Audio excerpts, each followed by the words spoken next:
নমস্কার। আজকে একটু অন্যরকম কিছু আপনাদের সঙ্গে শেয়ার করছি। আমাদের রায়গঞ্জ থেকে কিছুটা দূরে অবস্থিত বহু প্রাচীন মন্দির ভৈরবী মন্দির।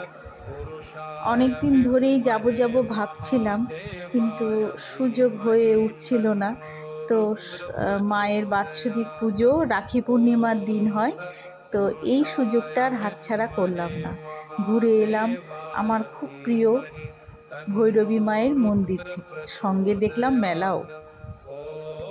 মায়ের বাৎসরিক পুজোর সময় আমার কোনোবার যাওয়ার সৌভাগ্য হয়নি, এবার হয়তো ভাগ্যে ছিল। আমি তাই গিয়ে দেখলাম কত বিশাল মেলা হয়। রাখি পূর্ণিমার দিন ওনার বাৎসরিক পুজোর দিন, কিন্তু মেলাটি চলে প্রায় 2-3 দিন ধরে। প্রচুর লোকের সমাগম হয় এবং আজও দেখলাম বহু দূর দূরান্ত থেকে মানুষ এসেছেন, উপোস থেকে এসেছেন মায়ের কাছে প্রার্থনা জানাতে। মায়ের মন্দিরের সামনে এসে চোখ যেন থমকে গেল। এত সুন্দর ফুলের সাজ মন্দিরটিকে যেন অপূর্ব সুন্দর দৃশ্যে আবদ্ধ করে রেখেছে। তাই আপনাদের সাথেও শেয়ার করলাম। দেখুন কি সুন্দর করে মন্দিরটাকে সাজানো হয়েছে। জানেন, মায়ের মন্দির ঘিরে রয়েছে অনেক অনেক রহস্যময় এবং অলৌকিক ঘটনার কথা। আজও স্থানীয় বাসিন্দা কিংবা বয়োজ্যেষ্ঠ লোকেদের মুখে এই ভৈরবী মায়ের মন্দিরের অলৌকিক ঘটনা শোনা যায়। মন্দিরের উৎপত্তি, মন্দিরের মহিমা সবই যেন আমাদের কাছে রহস্যময় হয়ে উঠেছে। মায়ের মূর্তি যদি লক্ষ্য করেন, দেখবেন সেটি কষ্টি পাথরের এবং মূর্তিটির কিছুটা অংশ ভগ্ন অবস্থায় রয়েছে। এই ভগ্ন অবস্থায় থাকার পিছনেও রয়েছে রহস্যময় কাহিনী।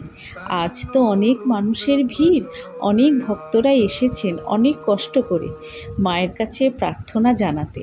আজ হয়তো আপনাদের অত ভালো করে দর্শন করাতে পারবো কিনা জানি না। এই হলো মায়ের মন্দিরের প্রবেশের মুখ্য দ্বার। এবার আমরা মাকে দর্শন করতে যাচ্ছি। এই দেখুন মাকে সামনাসামনি। মায়ের এই অনবদ্য রূপ আজ যেন আরও অনবদ্য হয়ে উঠেছে। মাকে এত সুন্দর সাজানো, চারিপাশে ফুল দিয়ে, আর সব থেকে নজর কেড়েছে মায়ের ওড়না। মায়ের মন্দির থেকে মাকে দর্শন করে বেরিয়ে এলাম, যেন আসতে ইচ্ছেই করছিল না। কিন্তু কী করব বলুন, আমাদের পিছনেও তো অনেক লাইন। আমরা ছাড়াও তো আরও মানুষ অনেক দূর থেকে এসেছেন মাকে শুধু একবার দু চোখ ভরে দেখার জন্য। তাই আর নিজের লোভটাকে, মাকে দেখার লোভকে একটু সংবরণ করে নিয়ে খুব মনটা খারাপ করে বেরিয়ে আসতে হলো। মায়ের কাছ থেকে আবার আসবো, আবার এসে মায়ের সাথে দেখা করব। চলুন, মায়ের মন্দিরের পাশেই রয়েছে ভোলেনাথের মন্দির, সেখানে যাই। হর হর মহাদেব, জয় শিবশম্ভু। মায়ের পাশেই অবস্থান করেছেন বাবা ভোলেনাথ, আর সেই মন্দিরটিও খুব সুন্দর করে সাজানো হয়েছে। পরিবেশটি যেন অপূর্ব।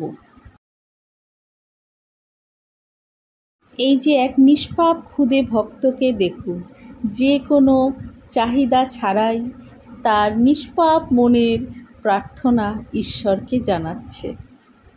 কি মিষ্টি, তাই না?